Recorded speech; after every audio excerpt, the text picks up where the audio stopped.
네, 정말 흥미로운 시정입니다. 이게 과거에는 안정적인 그 구독 수익, 그리고 높은 배당 덕분에 좀 보수적인 투자자들이 꽤 선호했었죠.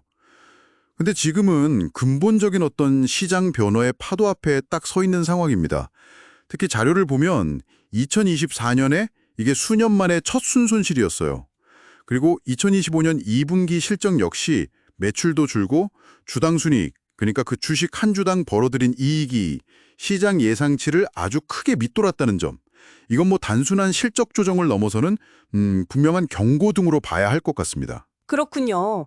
구체적으로 어떤 문제점들이 이렇게 좀 심각한 상황을 만들었을까요?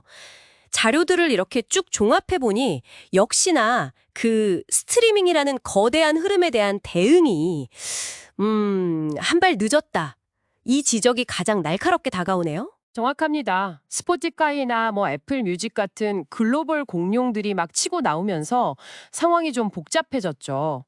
단순히 그 가격 경쟁력, 그러니까 저쪽은 월 한 10달러 수준인데 시리어스 XM은 거의 15달러 가까이 되니까 그것 외에도요. 컨텐츠의 어떤 방대함이라든가 개인화 추천 기능 이런 거에서 격차가 벌어지고 있다 이런 분석이에요.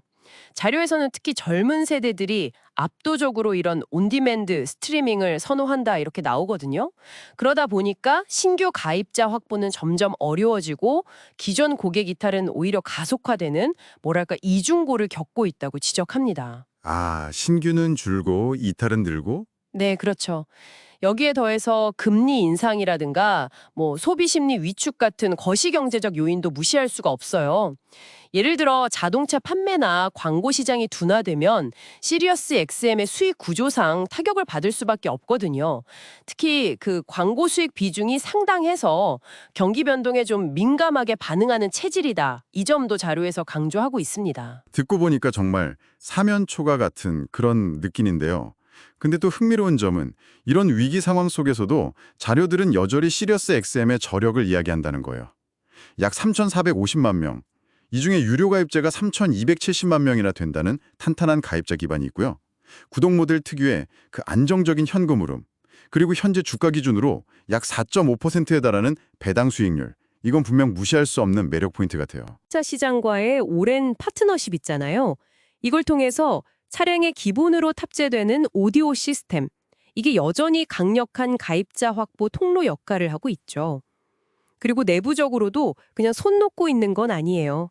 비용 절감 노력도 하고 있고 또 팟캐스트 콘텐츠를 강화한다거나 아니면 좀 더 저렴한 요금제를 내놓는다거나 이렇게 변화하는 시장에 적응하려는 움직임들이 자료 곳곳에서 확인됩니다. 위성 운용 효율화 같은 그런 기술적인 노력도 하고 있고요. 그리고 자료를 보면 주가 수익 비율, P라고 하죠. 기업 이익 대비 주가가 얼마나 낮은지 보여주는 수치인데 이게 7.6배 수준이고 또 기업 가치를 세전 영업이익으로 나눈 EV/IBT다도 7.1배로 낮다고 나오네요. 이런 지표들은 확실히 좀 주가가 싸다고 느끼는 그런 가치 투자자들의 구미를 당길 만한 부분이긴 하겠네요. 그렇습니다. 주가 변동성은 커졌지만 그래도 꾸준한 배당을 중시하는 투자자 입장에서는 포트폴리오의 안정성을 보완하는 역할을 기대해 볼 수 있죠. 다만 좀 냉정하게 봐야 할 부분은 역시 가입자 감소 추세가 뚜렷하고 경쟁 환경이 워낙 치열하다는 점입니다. 외부 변수도 많고요.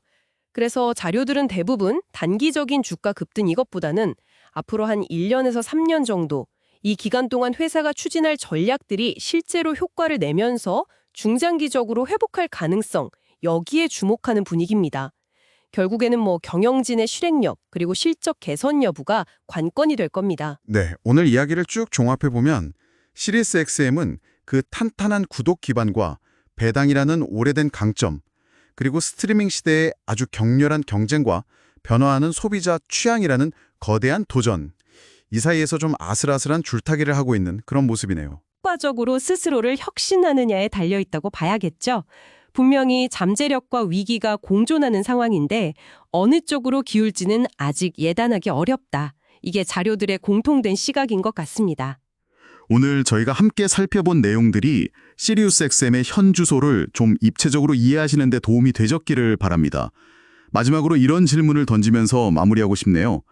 시리우스 XM처럼 한때 정말 강력했던 구독 기반의 전통 미디어가 이 무한 경쟁의 스트리밍 시대에서 장기적으로 살아남으려면 과연 어떤 차원의 혁신을 보여줘야 할까요?